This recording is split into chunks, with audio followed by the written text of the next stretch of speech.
turned his face to the east and said, "I'm not looking back." He had had his fill of the gold rush, and all that he had were empty sacks. Last week when he had to put old Bertha, his beast of burden down, he made up his mind that it was time that he was eastern bound. The parched and wrinkled skin on his face like the dry, broken clay, along with his senses and instincts, had all seen their better days. He hoped to cross the Mississippi before the winter settled in, because he knows those chilly prairie winds could be the death of him. When he first came out west, he was full of life and wild, like the rivers that flow from the Sierras to the valleys by the mountainside.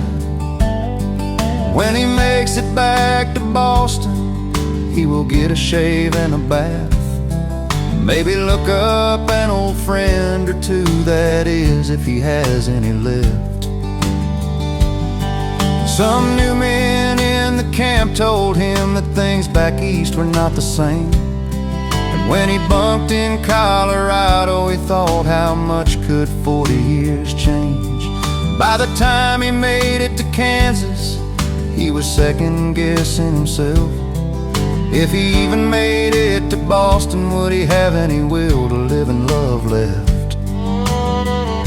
Her name is Joyce, and through the years she would come to him in his dreams, even though Massachusetts was the last time she had been heard from or seen.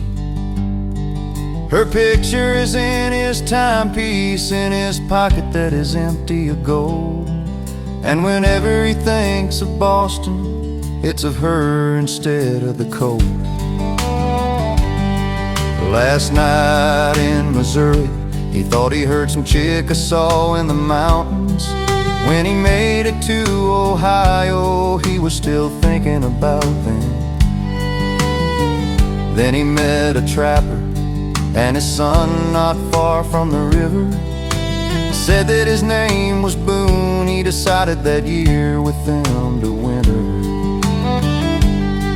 When they headed back to Kentucky, he had reached the Pennsylvania line, wishing that he was back by the Ohio running a fishing line.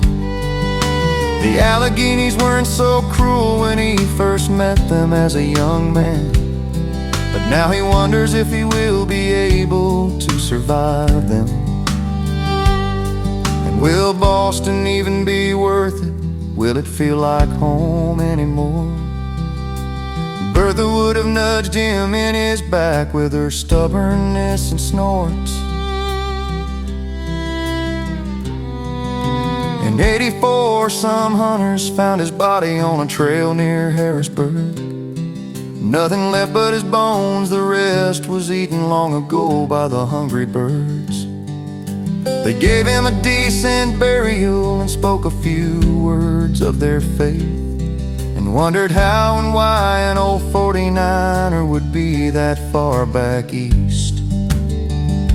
And now there is an old maid in Boston, remembering a man that she loved years ago, and she wonders if she lived long enough to even see him come back.